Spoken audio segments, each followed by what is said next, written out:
हरिहंत सिद्ध सूर्य उपाध्याय साधु सर्व अर्थ के प्रकाशी मांगलिक उपकारी है।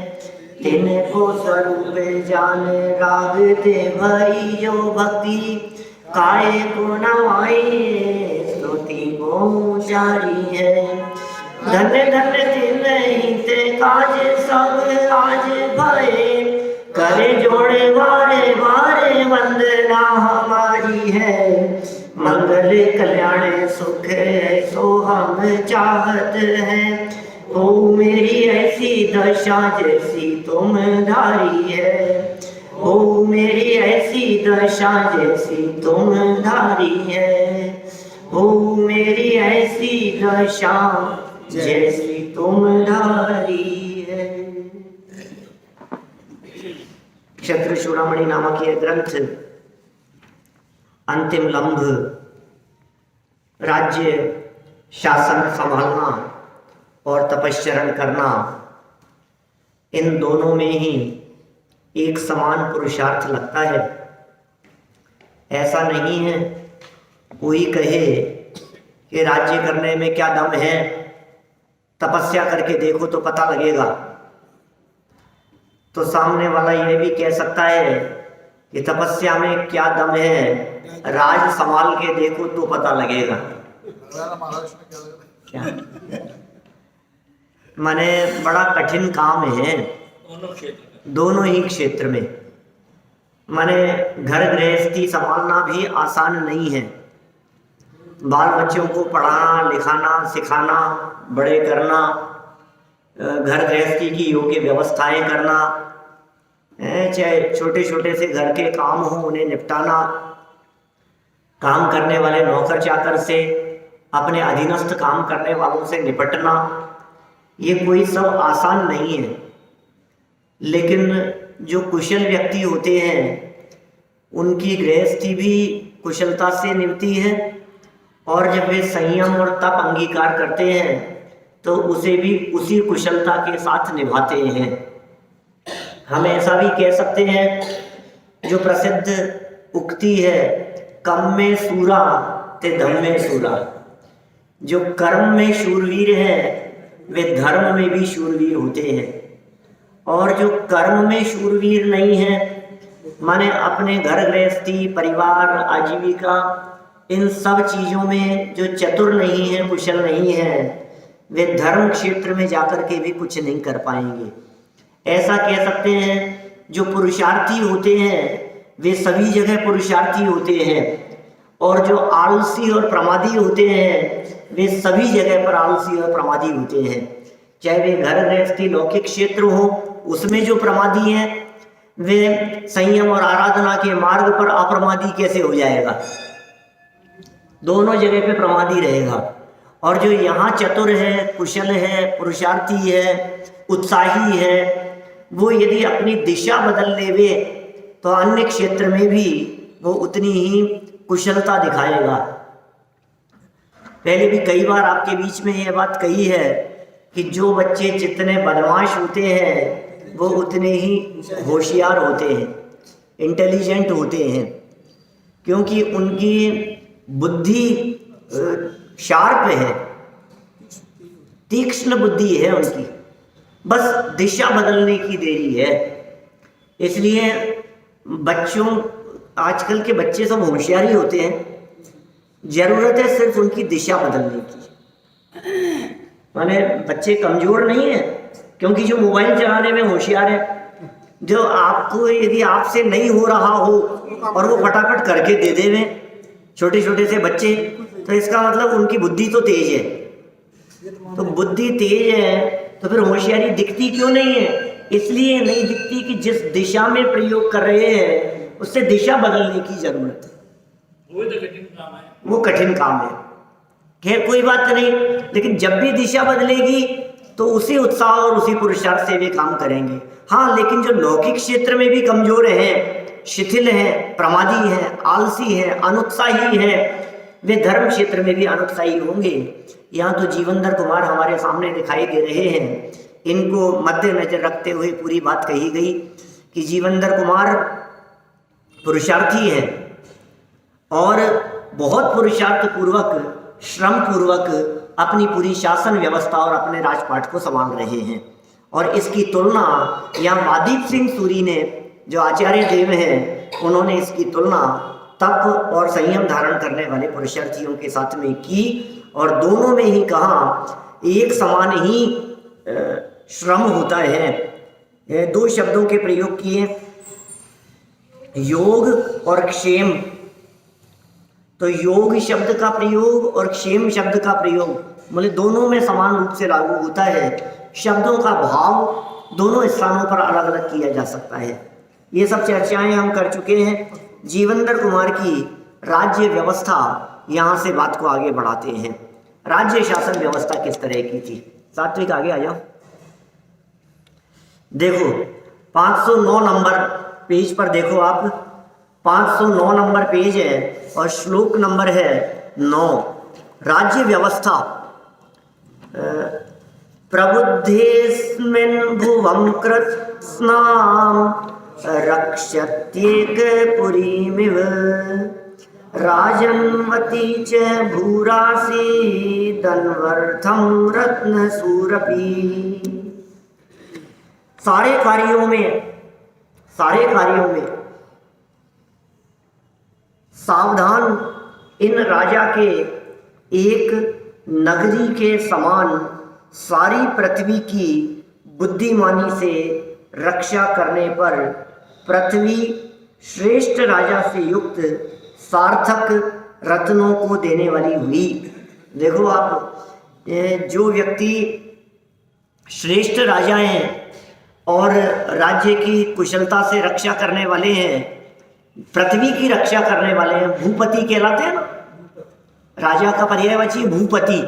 तो भू माने होता है पृथ्वी और भूपति माने होता है पृथ्वी की सुरक्षा करने वाले, पृथ्वी के रक्षक, भूपति।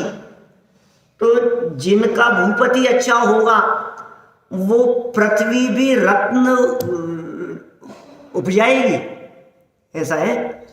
माने अयोग्य व्यक्ति, कहते हैं ना धरती सोना उगलती है और कभी आग उगलती है किसी के लिए।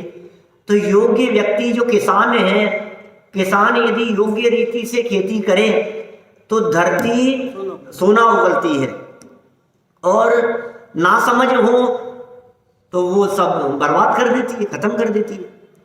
तो जिनका राजा अच्छा हो, वहाँ की पृथ्वी चारों ओर से खुशहाली, वातावरण इतना अच्छा, जगह जगह उद्योग लग गए, हस्तशिल्प के आयोजन हो गए, जगह जगह मंदिर बन गए, जगह जगह धर्मशालाएं बन गई, जगह जगह उस धरती पर औषधालय बन गए, चिकित्सालय खुल गए।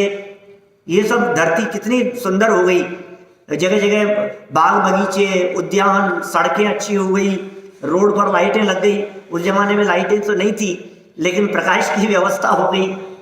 सब जगह पर खुशहाली का वातावरण। माने उस धरती को देखेंगे तो वो धरती भी स्वर्ग जैसी दिखाई देने लगी। व्यवस्थापक कैसा है देखिए, घर की जो स्त्री है, मालकिन है, वो कितनी कुशल और चतुर है। ये मकान में प्रवेश करते ही दरवाजे पर दिखने वाली साफ सफाई और लगी हुई धूल से पता लगाया जा सकता है। अंदर आप यदि दरवाजे को देखते ही पता लग गया कि वे कैसे हैं। कहते हैं ना, खत का मजबू भाप लेते हैं लिफाफा देखकर, पूत के पग पालने में दिख जाते हैं। माने ये सब बातें बिल्कुल ऐसे स्पष्ट दिखती हैं कि वो देखते ही पता लग गया कि कैसा है। कहते हैं जब जवान खुली तो पता लगा व्यक्ति का व्यक्तित्व कैसा है। तो इसी तरह से जमीन देखकर नगर में प्रवेश करते ही इस बात का पता लग गया कि नगर के राजा कैसे हैं, यहाँ के व्यवस्थापक कैसे हैं। ये सब बातें लागू होती है। तो ये नगर के राजा थे। देखो आप, ऐसे श्रेष्ठ राजा से युक्त वो पृथ्वी भी सार्थक हो गई और मानो रत्नों को देने वाली हुई, रत्न देने वाली वह पृथ्वी हो गई। देखिए सरल अर्थ, राजा जीवेंद्र कुमार राज्य कार्यों में अत्यंत सावधान रहते हैं।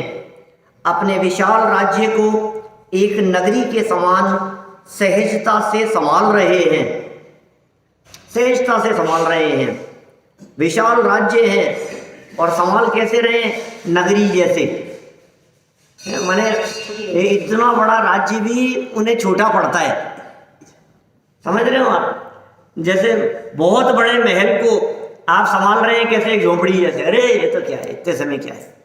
लंबे चौड़े कारोबार को आप ऐसे संभाल रहे हैं जैसे छोटी सी दुकान करते हो। व्यक्ति कुशल होगा तो निभाता ही है। कभी देखो आप, ये बड़ी बड़ी जो ये बाटा हो चाहे टाटा हो, जो पूरे हिंदुस्तान में, पूरे दुनिया भर में जिनके शोरूम खुले हुए हैं, आखिर वे कैसे संभालते होंगे? तुमसे एक छोटी सी दुकान नहीं संभलती है। और पूरे दुनिया भर में उन्होंने शोरूम खोल रखे हैं। कैसे व्यवस्थाएं, कैसे हिसाब किताब, कैसे मेंटेन करते होंगे, कौन किसके ऊपर कौन होगा, कैसे संभालता होगा। तो अगर ये तुम नहीं समझ पा रहे हो, जो कुशल होते हैं ना वो सब संभाल लेते हैं। बोलो, एक दुकान पर बैठते हैं, सामने दूसरी दुकान भी है, कोई नहीं बैठा है और सब संभाल लेते हैं। बगल में एक और ले ली, इधर और कर ली। तो ये कैसे संभल रही है, बताओ मेरे को? नेतृत्व। आप यदि नेतृत्व कुशल हैं तो आप आसानी से संभाल पाएंगे। समझ रहे हैं आप? देखो, तुमसे एक नहीं संभलती है और चक्रवर्ती 96,000 संभालते हैं। नेतृत्व कुशलता की बात है। माने आप यदि कुशल हैं तो आप आसानी से संभाल पाएंगे। ये राजा के राज्य के संदर्भ में कह रहे हैं।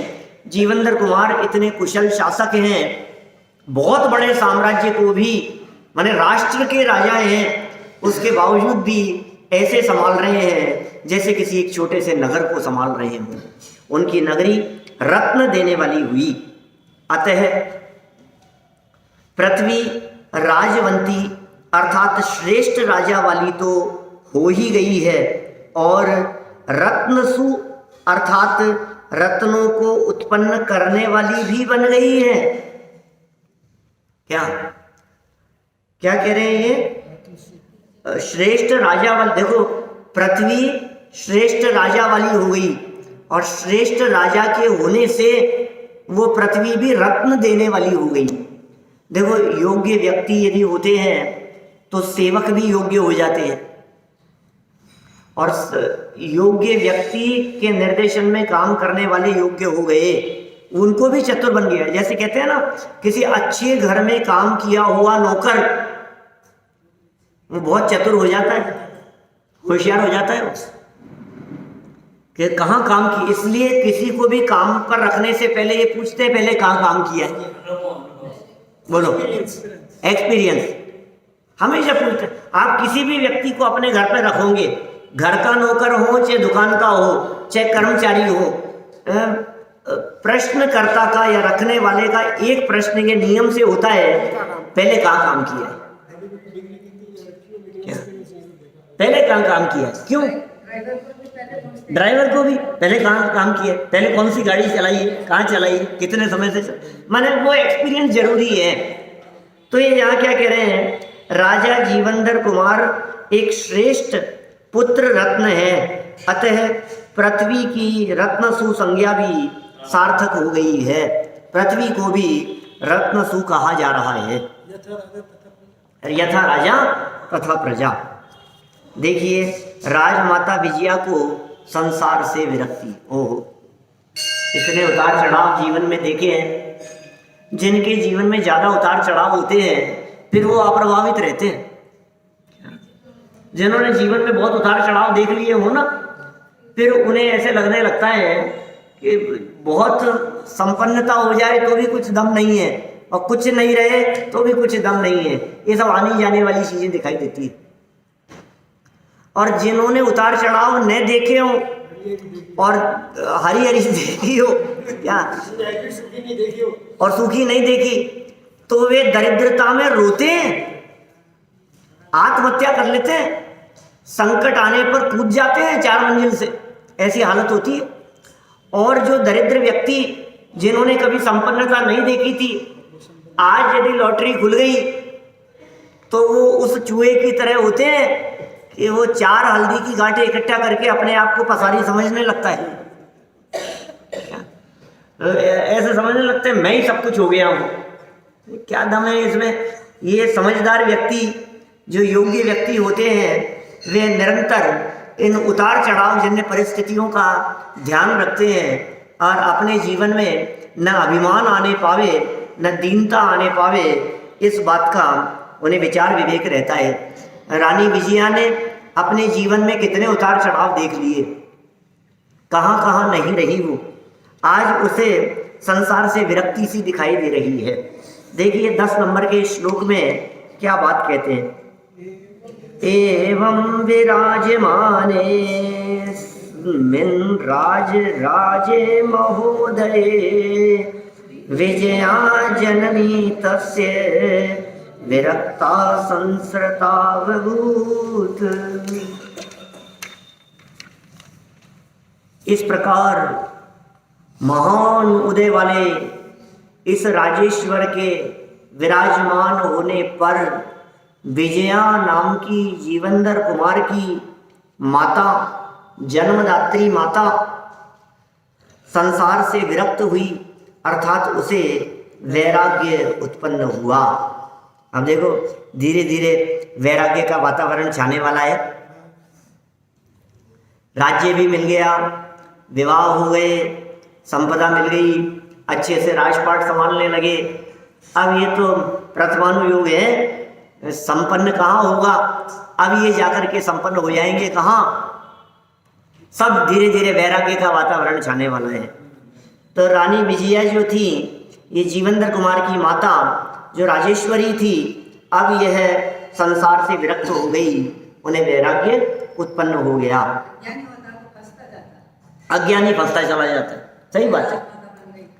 अज्ञानी होता है, वही कहते हैं ना, वो संपत्ति और संपन्नता को पाकर अज्ञानी व्यक्ति फंस जाता है।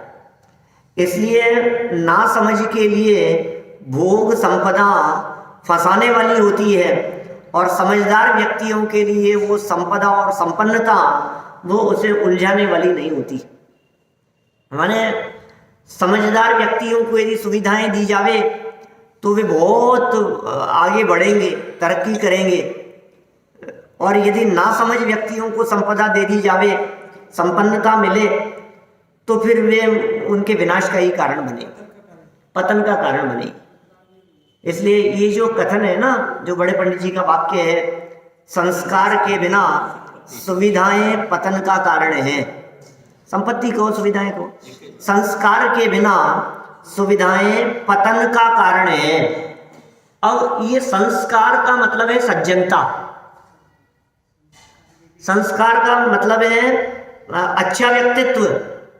अब ये यदि है और सुविधाएं हैं तो उत्थान का कारण है, और यदि अच्छे संस्कार नहीं है, यदि नैतिकता नहीं है, ईमानदारी नहीं है, एक जीवन में उत्कृष्टता नहीं है, और सुविधाएं दे दो उसको, तो क्या होगा? पतन का कारण है, बर्बाद कर देगा वो, संपत्ति को बर्बाद कर देगा, सुविधाओं को सब गलत दिशा के अंदर प्रयोग करेगा। जैसे एक योग्य व्यक्ति के हाथ में यदि हथियार हो तो वो देश, समाज, संस्कृति, पुरातत्व इनकी सुरक्षा करेगा, लेकिन नासमझ व्यक्ति के हाथ में यदि हथियार हो तो वो उन्हीं हथियार से विनाश करेगा। हथियार तो हथियार है, उनको सुरक्षा में उपयोग लेना है कि विनाश में उपयोग लेना है, ये निर्भर करता है उसकी बुद्धि पर। तो बुद्धिमान व्यक्ति उनका सही दिशा में उपयोग करते हैं, और नासमझ व्यक्ति उनका दुरुपयोग किया करते हैं। सदुपयोग और दुरुपयोग, उपयोग कहाँ कर रहे हो, ये व्यक्ति के व्यक्तित्व पर निर्भर करता है। संस्कारों का संबंध, अब कौन अच्छा संस्कारी है? जिसके विचार अच्छे हैं वो संस्कारी है, और जिसके विचार अच्छे नहीं है इसका मतलब वो असंस्कारी है। जिसके चित्त में सहयोग करने के, दान देने के, परोपकार करने के, दूसरों की तकलीफ और दूसरों के कष्ट को समझने के परिणाम हो, समझ लीजिए आप वो संस्कारी है। और जो दूसरे की परवाह नहीं करता हो, जिसे दूसरे के हिताहित की परवाह नहीं हो, जिसके चित्त में सिर्फ स्वयं स्वयं स्वयं और स्वयं का स्वार्थ ही हावी रहता हो, वो सज्जन नहीं हो सकता, वो दुर्जन है। तो कौन संस्कारी है? और ये संस्कार बनते हैं तत्व ज्ञान के अवलंबन से, ये संस्कार बनते हैं वस्तु स्वरूप के विचार से, ये संस्कार बनते हैं सत्य समागम से। आप किनके बीच में उठते बैठते हैं उससे पता लगेगा आप कितने संस्कारी हैं। इसलिए आप जिन लोगों के बीच में उठेंगे बैठेंगे, आपकी सोच वैसी होगी, आपका चिंतन वैसा होगा, आपके पदार्थों को देखने का नजरिया वैसा होगा। अरे ये जो धन और पैसे के पीछे दौड़ने वाले और इससे जो क्या कहते हैं अच्छे अर्थशास्त्री जो होते हैं, वे यहाँ तक बात कहते हैं, उनकी दृष्टि से बात कहता हूँ, आपके पास कितनी संपदा है, आपके पास में कितना पैसा जीवन में होगा, आपके 4 मित्र उनकी संपदा को जोड़ लो, उसका एवरेज निकाल लो, 4 को जोड़ के 4 का भाग दे लो, तो उसकी जो एवरेज जो संपदा होगी उतनी आपकी संपत्ति होगी। कैसे? मोटा मोटा आइडिया कहा है उन लोगों ने, ऐसा कहा है। क्योंकि आप जिन लोगों की जिन संगति में उठते बैठते हो ना, आप वैसा ही बिजनेस करते हो, आपका काम करने का तरीका उसी प्रकार का होता है। तो आपकी यदि समझ लीजिए आपके 4 बड़े बड़े दोस्त हैं और उनकी सबकी संपत्ति मिला करके 40 करोड़ है,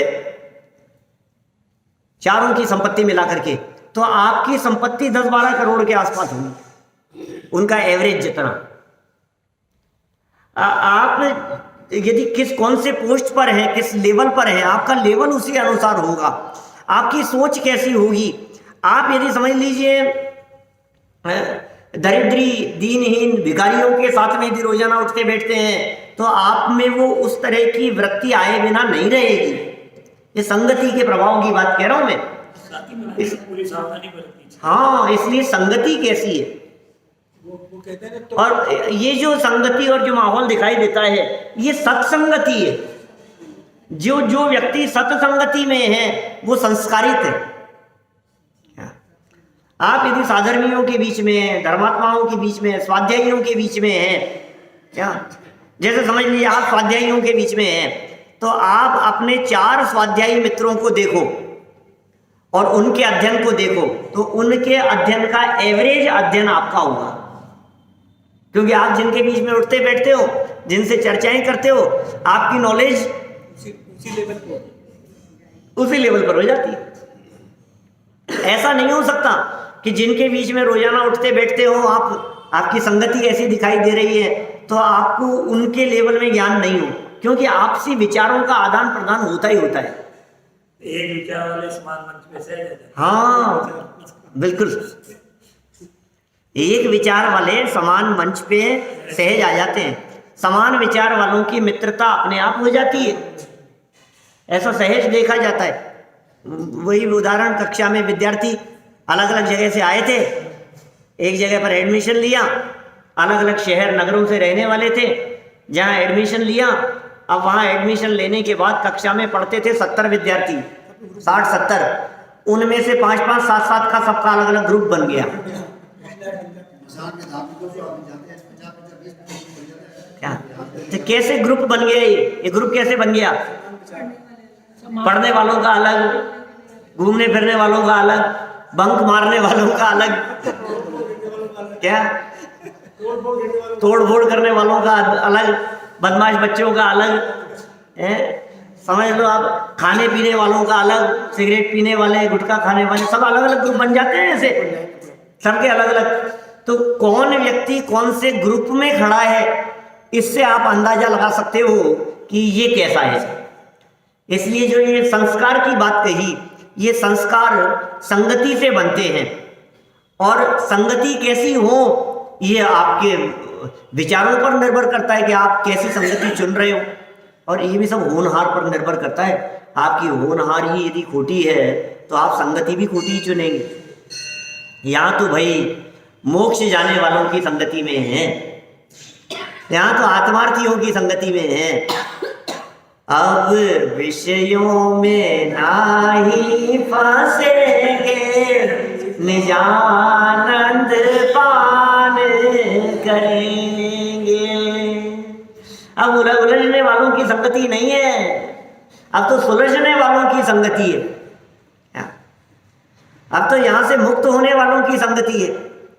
अब हम आकुलित लोगों की संगति में नहीं है, अब तो हम निराकुल लोगों की संगति में है। ये नहीं साहब, निराकुल तो कोई नहीं दिखता है। अरे वादीप सिंह सूर्य आचार्य की संगति कर रहे हो आप।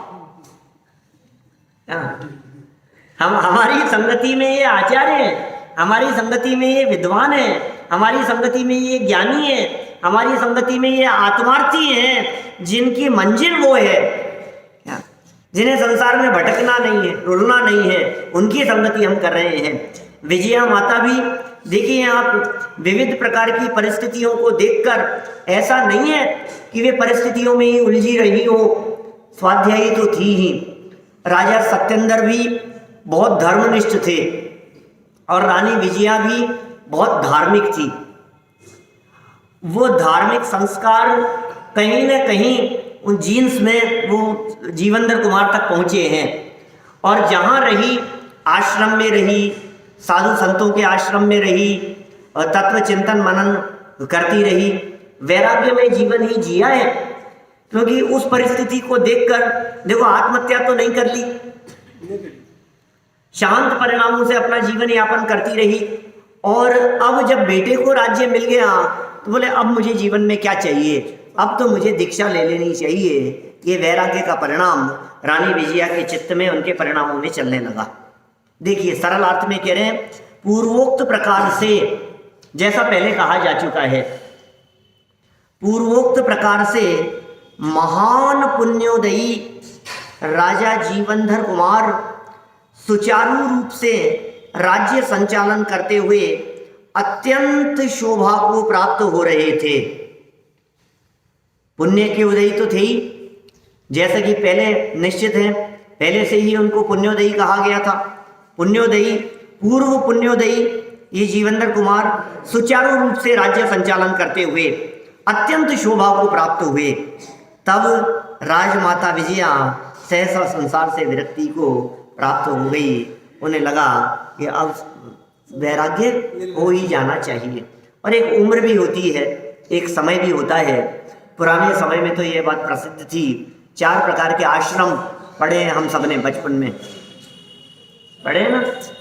पहले बाल्य अवस्था,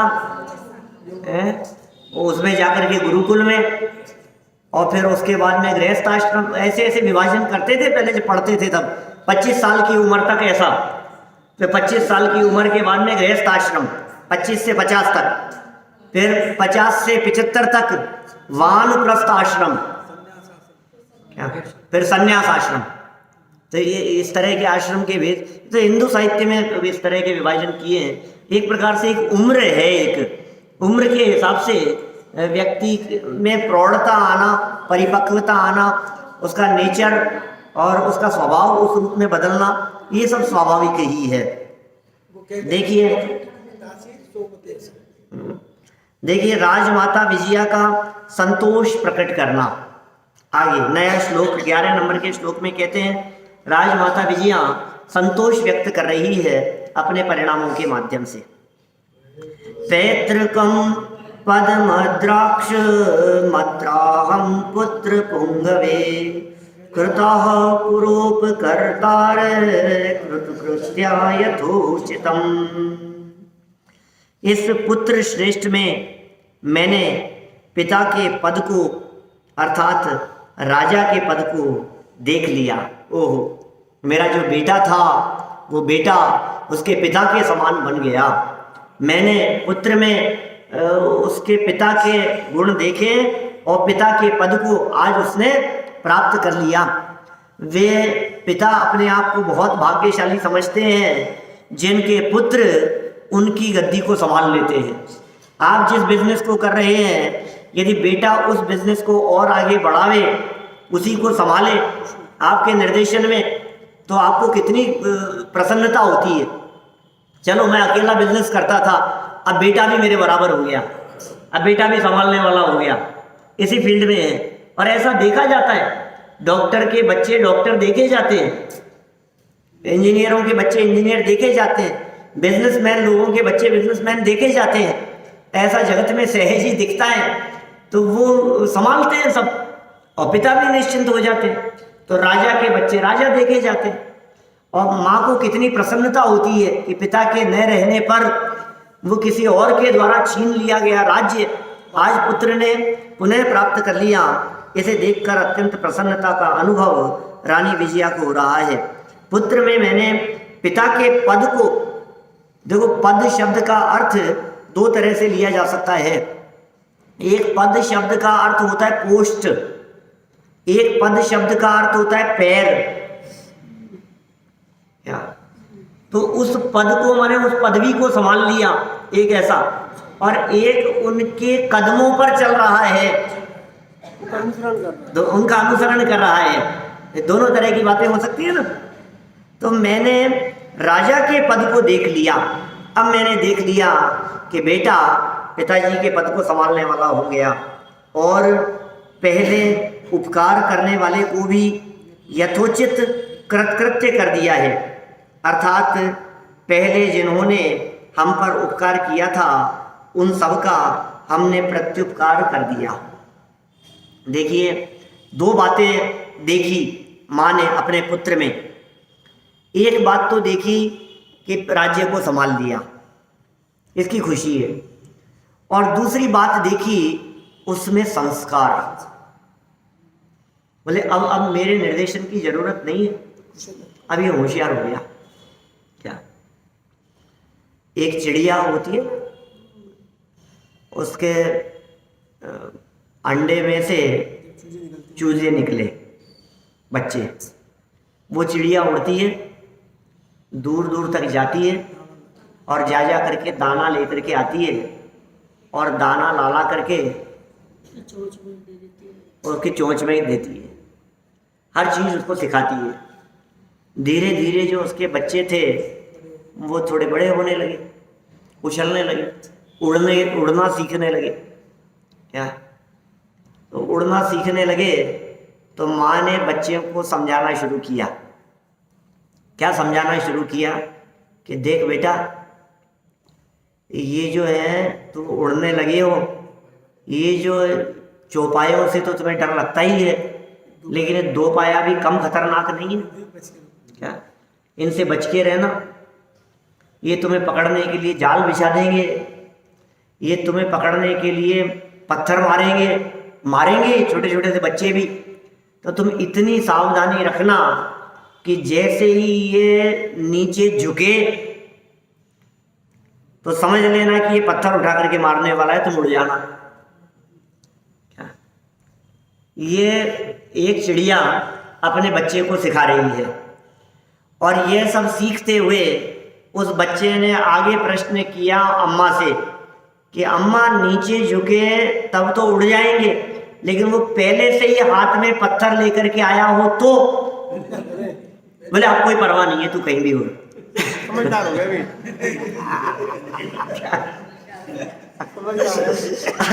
अब तो होशियार हो गया। अब मुझे सिखाने की जरूरत नहीं है। क्या? अब तो सीख लिया। क्या? ये विजया माता खूब बच्चे को समझाए सिखाए, ये राजा बन गया, लेकिन उसमें ये संस्कार देखे कि अपने ऊपर किए हुए के उपकारों को न भूले। जिन ने हमारे ऊपर उपकार किए थे उन सब का सहयोग भी मेरे बेटे ने किया है। ये बात मैंने देख ली तो मैंने अपने बच्चे का दिल देख लिया, बच्चे का मन देख लिया, उसकी महानता देख ली, उसकी उदारता देख ली।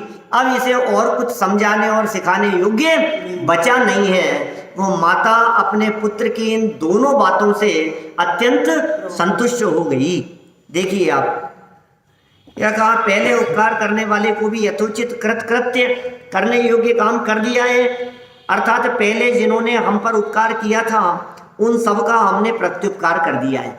जिन जिन का उपकार रहा, जिन जिन का सहयोग रहा, अब उन सब के लिए जो करने योग्य काम थे वो सब कर दिए। ऊंचे ऊंचे पदों पर उनको विराजमान कर दिया। ये सब हो गया। देखिए, मैंने जीते जी अपने सर्वोत्तम और इकलौते पुत्र जीवेंद्र कुमार को अपने पिता का राज्य प्राप्त कर राज्याधिकारी के रूप में देख लिया है। इकलौता पुत्र, सर्वोत्तम बेटा, उसको पिता का राज्य प्राप्त कर लिया और राज्य अधिकारी के रूप में देख लिया है। मेरी असहाय विधवा अवस्था में उपकार करने वाले पद्मास्य आदि का यथाशक्त यथा योग्य प्रत्युपकार भी कर दिया है। जिसने सहयोग किया ना, उन सब का प्रत्युपकार भी कर दिया है। अतः अब मैं सभी प्रकार से शल्य रहित हो गई हूँ। ये विचार उसके मन में आने लगे, अब मुझे और कुछ देखना बाकी नहीं रहा है। देखो, रानी विजया तो विरक्त हो गई, लेकिन यदि उसकी जगह आप हम में से कोई होते तो कहते बस अब तो आखिरी तमन्ना रह गई, पोते का मुंह और देख ले। यही सोचते हैं। बोलो सर, अब तो बस ये जंजाल है क्या? आप हंसते चले जाएंगे। आंगन में बच्चे हों, अब उनको खिलाने का तो मन है भाई, अब तो बस ये और हो जाए, फिर बस ये पोते की शादी और हो जाए, फिर ये और हो जाए, फिर ये और हो जाए। ये जंजाल में फंसा रहता है। लेकिन रानी विजया के विचारों में यह फंसने की बात नहीं आई। ये वैराग्य और विरक्ति का परिणाम उनके मन में आया। ये उनकी आंतरिक उज्ज्वलता को दिखाता है। जगत प्रपंचों में ना फंसने की जो वृत्ति ज्ञानियों की हुआ करती है, यह आदर्श हुआ करती है। यह संसार और ये गृहस्थी ये फंसने योग्य नहीं है। ये कितना बड़ा जंजाल है, ये ऐसा दलदल है, आप फंसते चले जाएंगे क्या? तन कारागृह वनिता बेड़ी परिजन है रखवारे। बोलो, ऐसे ऐसे शब्दों के प्रयोग किए वीतरागी संतों ने भजन लिखते समय। इस तन को कारागृह कहकर के पुकारा है, वनिता स्त्री को बेड़ियां कहकर के पुकारा है, और अन्य परिवारजनों को रखवाले कहकर के पुकारा है, जो तुम्हें मुक्त नहीं होने देते, तुम्हें बंधन में बांधे रखते हैं, फांसे रखते हैं, भाग नहीं जाए, छोड़ करके चले नहीं जाए, मोह के जाल में फंसाए रखेंगे तुम्हारे को। तो ये सारा जगत का स्वरूप इसी प्रकार का है। ये विरक्त हो गई। समझदार व्यक्ति फंसते नहीं है। देखो, वो जो थे जम्बू स्वामी समझदार थे। अब भले ही इन्होंने ये कहा हो कि तन कारागृह वनिता बेड़ी परिजन है रखवाले, ऐसी बातें कही हो, लेकिन जम्बू स्वामी को कहाँ फांसने में समर्थ हो सके। जहाँ ऋषभदेव स्वामी की इतनी सरलता दिखती है कि माता पिता के कहने पर तुरंत ही विवाह के लिए तैयार हो गए ऋषभदेव, नाभि राय मरुदेवी के कहने पर। वहीं ऐसी विरक्ति भी ऋषभ इनके महावीर स्वामी के जीवन में दिखती है, वर्धमान स्वामी के जीवन में, कि अनेक प्रयत्न कर लेने पर भी वे राजपाट में और विवाह बंधन में न उलझे, न फंसे। तो ये सहज है इस प्रकार की वृत्तियां। ये विरक्त हो गई। विधवा अवस्था, पद्मास्य आदि ने बहुत सहयोग किया। जंगल में सहयोग करने वाले, जीवेंद्र कुमार के मित्र सहयोग करने वाले, गंधोत्कट आदि सहयोग करने वाले, ये जो जो सहयोग करने वाले दिखाई देते थे, उन सब का यथाशक्य यथा योग्य प्रत्युपकार कर दिया। अतः अब मैं सभी प्रकार से शल्य रहित हो गई हूँ, निशल्य हो गई है। देखो, शल्य रहित होकर के कहना चाह रहे हैं, याद आया क्या? निशल्यो व्रति। तत्वार सूत्र में उमा स्वामी आचार्य ने व्रति का लक्षण बतलाते हुए ये कहा है, निशल्यो व्रति, माने व्रति जीव शल्य रहित होता है। व्रति के जीवन में शल्य नहीं होती। तो ये शल्य रहित हो गई है, यह बात कहकर के व्रत अंगीकार करने के लिए तैयारी की सूचना दे दी। शल्य रहित हो गई ना, अब ये सूचना दे दी है कि भाई अब ये व्रती होने के योग्य हो गई। जब तक चित्त में शल्य है तब तक व्रत अंगीकार करना अयोग्य है, योग्य नहीं है। जब आप निशल्य हो जावे तभी व्रतादि का अंगीकार करना यह योग्य कहलाता है। शल्य क्या है? मायाचार, मिथ्यात्व और निदान। माया, मिथ्यात्व और निदान, ये तीन शल्य हैं। तो मायाचार नहीं है और मिथ्यात्व नहीं है और किसी तरह की अब कोई आकांक्षा की तमन्ना बची नहीं है। तो सर्व प्रकार की शल्य से रहित होती हुई ये रानी विजया मानो वैराग्य से ओतप्रोत उन्मुख दिखाई दे रही है, वैराग्य सन्मुख दिखाई दे रही है सब प्रकार से। देखो माता पिता के लिए क्या शल्य होती है, बच्चे योग्य बन जाए। माँ बाप का क्या कर्तव्य दिखाई देता है, ये योग्य हो जाए, ये अच्छे इनकी जॉब लग जाए। बच्चों को पढ़ा कब तक निश्चिंत नहीं हो जाते। कल मैंने कही थी दूसरों के हाथ में न सौंपते हुए, अरे नहीं, लेकिन उससे पहले कितनी जिम्मेदारियां हैं। उसको पढ़ाना लिखाना, उसे संभालना है, उसको स्वस्थ रहना, वो बीमार न पड़ जावे, उसका शारीरिक स्वास्थ्य बराबर बना रहे, उसका खान पान, फिर उसके पढ़ने लिखने के बाद में फिर उसकी आजीविका, योग्य बिजनेस हो, जॉब हो, अच्छे जगह पर सेटल हो जाए वो। ये सब जिम्मेदारियां माता पिता के माथे पर बनी रहती है और चिंतित रहते हैं निरंतर इन बातों को लेकर के। और यदि वो योग्य स्थान पर पहुंच जावे, योग्य पद और प्रतिष्ठा को प्राप्त कर लेवे, योग्य स्थान पर उसका विवाह हो जावे, उसकी गृहस्थी बन जावे और वो अपने सेटल हो जावे सब तरह से, तो फिर माता पिता भी उस बच्चे की तरफ से पूरी तरह से निश्चिंत हो जाते हैं। रानी विजया भी यहाँ जीवनधर कुमार को पूरी तरह से सेटल्ड देखकर 8 तो शादियां हो गई, क्या राजपाट मिल गया, सब तरह से पूरी तरह से निश्चिंत हो गए।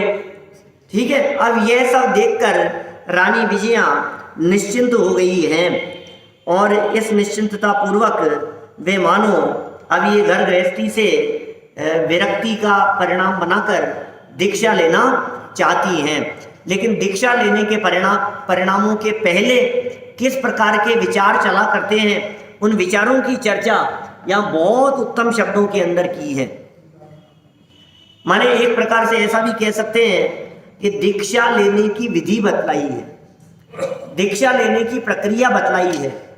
निशल्यपना कहकर के जगत के जीवों को मानो ये प्रेरणा दी है कि आप टेंशन में दीक्षा लेने की मत सोचना। आप घर गृहस्थी और जंजाल से परेशान होकर सोचो चलो संन्यास ले लेते हैं, यार मैं तो फंस गया यार, मैं पीछे छूटे इन सब चीजों से, ऐसा सोचकर दीक्षा मत ले ले। निशल्य होना। तो यहाँ रानी विजया के संदर्भ में कह रहे हैं राजमाता के पुण्य पाप विषयक विचार, पाप पुण्य के विषय में वो विचार कर रही हैं। और देखो भाई, जिन्होंने जीवन में ये पुण्य पाप जन्य परिस्थितियों को अनेक प्रकार से देखा हो, ये सब विचार करेगी ना माता। कहाँ राजमहल था, फिर कहाँ शमशान, फिर कहाँ जंगलों में, फिर वहाँ घूम फिर करके दोबारा राजमाता। इतने इतने उतार चढ़ाव दिखाई दे रहे। सीता के जीवन में कितने उतार चढ़ाव दिखाई दिए, और सब उतार चढ़ाव देख लेने के बाद अब जब पुनः राजभवन में आने का आमंत्रण दिया रामचंद्र जी ने, तो कहा अब तो विरक्ति सी दिख रही है, कुछ दम नहीं है, ये संयोग कब छूट जावे, इन संयोगों का कब वियोग हो जावे, कुछ भरोसा नहीं है। ये सब विचार चिंतन ज्ञानियों के चिंतन में चलते हैं। तो राजमाता भी पुण्य पाप विषयक विचार करने लगी। ये क्या विचार करने लगी और क्या विचार है पुण्य पाप के विषय में, इस श्लोक को कल ही पढ़ेंगे, क्योंकि बड़ी सुंदर और मार्मिक चर्चा यहाँ दिखाई दे रही है। लेकिन भाई ये जो विरक्ति है, इनमें दो बातें महत्वपूर्ण होती है। एक होती है स्वभाव का अवलंबन और दूसरा होता है बाहर का चिंतन।